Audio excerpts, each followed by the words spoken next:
All right, guys, welcome back to this video segment. Some more stories coming out from our camp, and right now it seems to be a case of spirituality. Someone needing a deliverance in the Nigerian Super Eagles setup, the coaching department, right now, and our former Super Eagles defender Taribo West has now come out to say that Coach Austin Eguavoen, who's currently the caretaker coach of the Nigerian Super Eagles, may in fact need more than just philosophy, more than tactics, more than luck to actually do well with the team.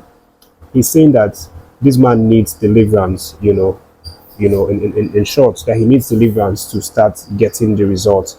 Uh, because for him, he doesn't see anything else that's preventing Eguavoen to get the result with the Nigerian Super Eagles. Even after he's been there for different spells, up to three spells with the team previously.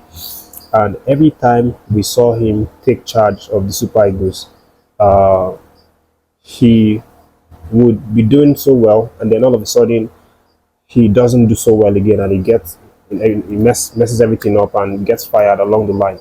And that's actually a fact because Eguavoen did well. For example, the last time that he took up that role to be the interim manager, that was from after General was fired, and then he took us to the 2021 Nations Cup. We actually did really well.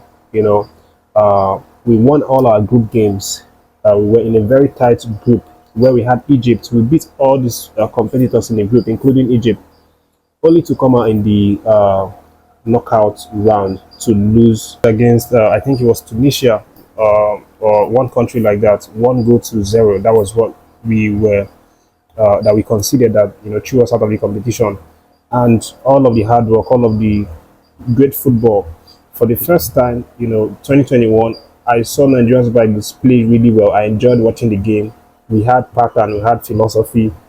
The fans were we're happy with the style of play. We dominated possession, especially over Egypt in the group stages. I was very happy with that. But all of them, resulted to nothing because, according to Taribo West, it's much more than philosophy. It's much more than style of play. It's much more than technicality.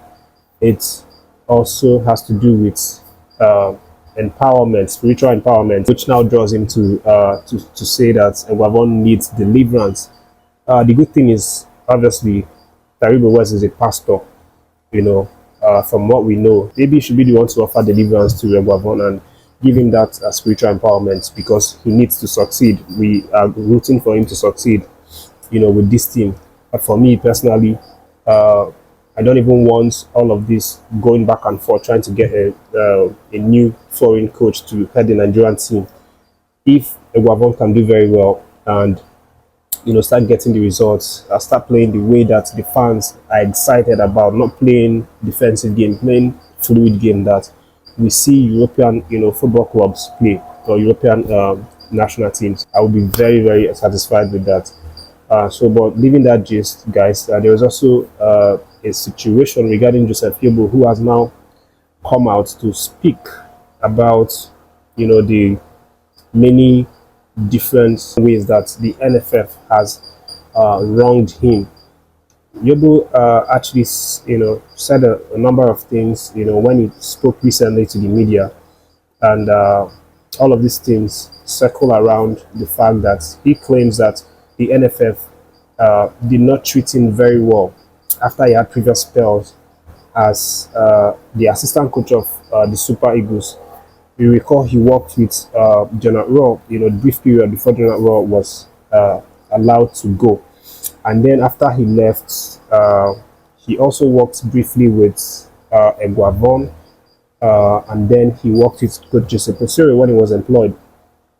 And in all of these years, Yobo was, according to Yobo, he said that he was developing really well, doing fantastic job as an assistant coach.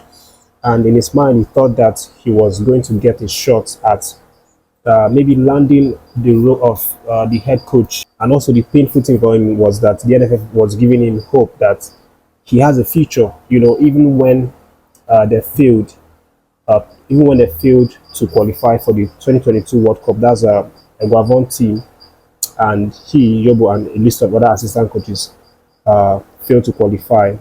They fired or they let go that set and then allowed all of them to go. But he was still told by the NFF that he has a future in coaching with the national team.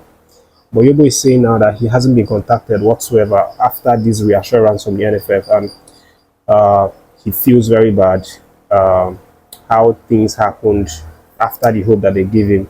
They just sort of left him in the dark. No one is talking to him about the potential to be employed as a coach, or whether they want to use him for anything of some sort, even though he's been waiting for someone to contact him and let him know his fate. But the man is adamant that he's quite experienced. He's garnered a lot of experience over the years, working with Rosero, General and Eguavoen, of course, and that if he doesn't get any chance to coach the national team, then it's a loss for Nigeria Super Eagles. This is what the man believes, and that right now, even though he's a bit disillusioned about the whole process and how they've treated him, he still hasn't overruled the chances of coaching the national team Sunday. But he says that he's focusing on something else. But there's still chance that he might come back if the NFF show any sign that they want him to be the coach. What do you think, guys? Do you think Yobo is going to be a good asset? Probably join him as one of the assistants to Austin Eguavoen's caretaking coach. But there's also a question if Yobo is going to be willing to accept this role to be a caretaker assistant coach. But that is the update, guys. Thank you for watching. Don't forget to subscribe to the channel and stay tuned.